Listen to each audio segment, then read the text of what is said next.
سورۃ البقرہ، سورہ بقرہ کا تعارف۔ مقام نزول، حضرت عبداللہ بن عباس رضی اللہ تعالیٰ عنہما کے فرمان کے مطابق مدینہ منورہ میں سب سے پہلے یہی سورہ بقرہ نازل ہوئی۔ اس سے مراد ہے کہ جس سورت کی آیات سب سے پہلے نازل ہوئیں، آیات، کلمات اور حروف کی تعداد۔ اس سورت میں 40 رکوع، 286 آیتیں، 6121 کلمات اور 25500 حروف ہیں۔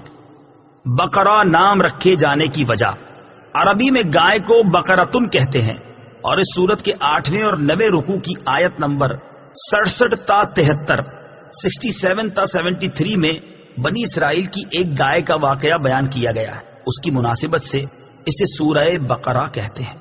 سورہ بقرہ کے فضائل، احادیث میں اس سورت کے بے شمار فضائل بیان کیے گئے ہیں۔ ان میں سے 5 فضائل پیش کرتا۔ نمبر 1، مسلم شریف کی حدیث ہے، حضرت ابو امامہ باہلی رضی اللہ تعالی عنہ سے روایت ہے، نبی کریم صلی اللہ تعالی علیہ وسلم نے ارشاد فرمایا، قرآن پاک کی تلاوت کیا کرو، کیونکہ وہ قیامت کے دن اپنی تلاوت کرنے والوں کی شفاعت کرے گا۔ اور 2 روشن سورتیں یعنی سورہ بقرہ اور سورہ آل عمران پڑھا کرو، کیونکہ یہ دونوں قیامت کے دن اس طرح آئیں گی جس طرح 2 بادل ہوں، یا 2 سائبان ہوں، یا 2 اڑتے ہوئے پرندوں کی قطاریں ہوں، اور یہ دونوں صورتیں اپنے پڑھنے والوں کی شفاعت کریں گی۔ سورہ بقرہ پڑھا کرو، کیونکہ اس کو پڑھتے رہنے میں برکت ہے، اور نہ پڑھنے میں ثواب سے محروم رہ جانے پر حسرت ہے، اور جادوگر اس کا مقابلہ کرنے کی طاقت نہیں رکھتے۔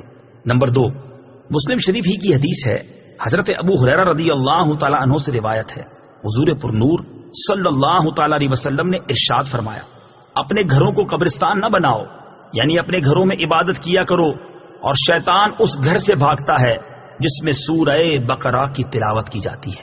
بخاری شریف کی حدیث ہے، حضرت ابو مسعود رضی اللہ تعالی عنہ سے روایت ہے، سرکار دو عالم صلی اللہ تعالی علیہ وسلم نے ارشاد فرمایا، جو شخص رات کو سورہ بقرہ کی آخری 2 آیتیں پڑھ لے گا تو وہ اسے ناگہانی مصائب سے کافی ہوں گی۔ نمبر 4، ترمذی شریف کی حدیث ہے، حضرت ابو ہریرہ رضی اللہ تعالی عنہ سے روایت ہے، حضور اقدس صلی اللہ تعالی علیہ وسلم نے ارشاد فرمایا، ہر چیز کی ایک بلندی ہے، اور قرآن کی بلندی سورہ بقرہ ہے۔ اس میں ایک آیت ہے جو قرآن کی تمام آیتوں کی سردار ہے، اور وہ آیت آیت الکرسی ہے۔ نمبر 5، حضرت سہل بن سعد سعدی رضی اللہ تعالی عنہ سے روایت ہے، حضور پر نور صلی اللہ تعالی علیہ وسلم نے ارشاد فرمایا، جس نے دن کے وقت اپنے گھر میں سورہ بقرہ کی تلاوت کی تو 3 دن تک شیطان اس کے گھر کے قریب نہیں آئے گا، اور جس نے رات کے وقت اپنے گھر میں سورہ بقرہ کی تلاوت کی تو 3 راتیں اس گھر میں شیطان داخل نہ ہوگا۔